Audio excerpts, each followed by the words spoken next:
Play that for you now. Were you frightened? Were you worried? Well, you know, anytime a pilot says that something's not working the way it's supposed to, then you make sure you tighten your seatbelt. You got a little nervous? Everything seemed under control. The pilots knew what they were doing. Have you ever had to do this before, a sort of unscheduled landing on your charter? Not yet. This is the first. All right, Barak Obama saying, he's a little bit nervous. Who wouldn't be when they say that there's something mechanically wrong with your plane? Fox producer Bonnie Cap is traveling with Barak Obama, as she has been for many, many months now, and she joins me now live on the phone. Hi, Bonnie. Hello. How are you? I'm fine, thanks, and glad that you guys are all fine and on the ground as well. What was this like up there? Well, you know, it's funny. We took off, and it was pretty stormy in Chicago. The skies were really dark, and as we took off, we noted that I looked out the window. I was seated by the window, and it was raining. We were about maybe a couple minutes into it, and you could feel the plane being like somebody was pushing it down. Oh. It didn't drop or anything like it. Just you felt pressure, and then all of a sudden the plane popped up a little bit. It's unclear. I mean, I'm no aviation expert, but it seemed like general turbulence, but it was pretty dramatic. A couple people gasped.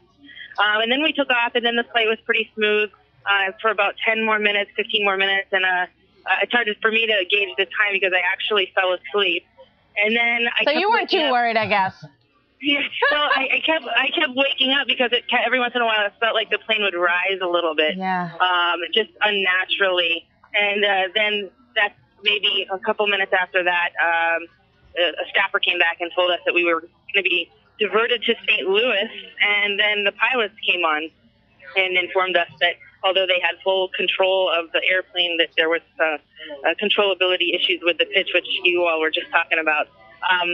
Now, the mood was very calm. Nobody panicked at all. It wasn't bumpy. It wasn't, it didn't feel odd. It felt very normal, very calm flight. Of course, all of the reporters in the back of the plane were busy crafting their emails, so as soon as we got close enough to the ground, we could email them out or make phone calls out. So that's the back of the plane was focused on that aspect. So there's definitely no one was really worried that we were in any real danger. And Bonnie, any communication with Barak Obama while all this was happening, with you guys in the back and him in the front? Yeah, we're kept a few rows back behind him. I couldn't see his face or anything like that. But when we did finally land, I looked up at him, and because we were able to stand at that point, and he was flipping through a newspaper. They just left. Senator Obama with his protective press pool, left the airplane. Those of us not lucky enough to be in the pool today are still sitting on the airplane. Yeah. I just have one more scheduling question for you, and then I know Trace has something to ask you as well. But in terms of the St. Louis stop, that's a big deal to change a venue this short in terms of security and all those things. This is going to happen in St. Louis now today and not in Charlotte, right? Well, they did cancel.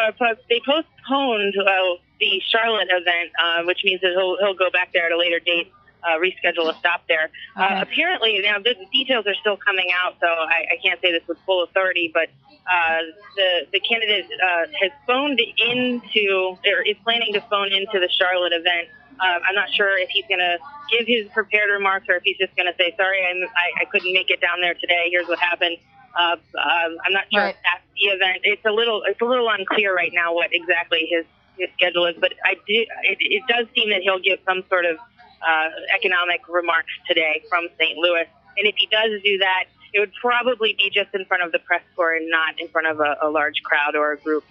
Hey, Bonnie, it's Trace. I know you said that everybody in the front of the plane, including Barack Obama, seemed to be fairly calm. Was there kind of activity going on? Were they on the phones? Was there a sense of concern among Obama's people after this announcement came across? Not at all, Trace. Everyone kept reiterating that it wasn't an emergency. It wasn't a big deal. This was precautionary. I do know that a phone call was made either by the Secret Service or by the pilots to get a little motorcade together for the senator, which they did. When we landed, there was a motorcade waiting for him.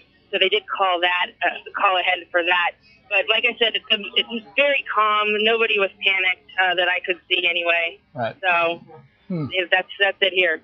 Yeah, good for you, Bonnie Cat. Bonnie, thanks very much. And she was saying, I just want to come back very quickly, and she was kind of saying how, it felt like the plane was going up, downward and it was pressure, and then downward pressure. And that's what happens is if this thing gets stuck or this thing is kind of compromised at all, the plane will have a tendency to go. The pilots are always trying to trim the plane, which is to level it out. And every time someone gets up to go to the bathroom, it changes the weight of the airplane. So they always have to figure out how to keep the plane flying straight and level. Right. And something happens with this horizontal stabilizer in the back. That's what happened to the Alaska Airlines plane, is they just could not pull the plane up. It just kept doing that and that because this thing was stuck. The jack screw had busted. It kept going down, and that's what she talks about. When there's any kind of problem, it's hard to control the plane from going like this or going like this. It's fixable, or it's time to get a different plane? Yeah, I mean, pilots will go through the manuals in midair, and these things are sometimes fixable. Sometimes there's a glitch in it, and sometimes they're not fixable. So you land them, and it's highly unlikely that Barack Obama will get back on that plane today until they make sure exactly what's going on. Good idea. So I'll put the model down. All right, and there is big conveyance.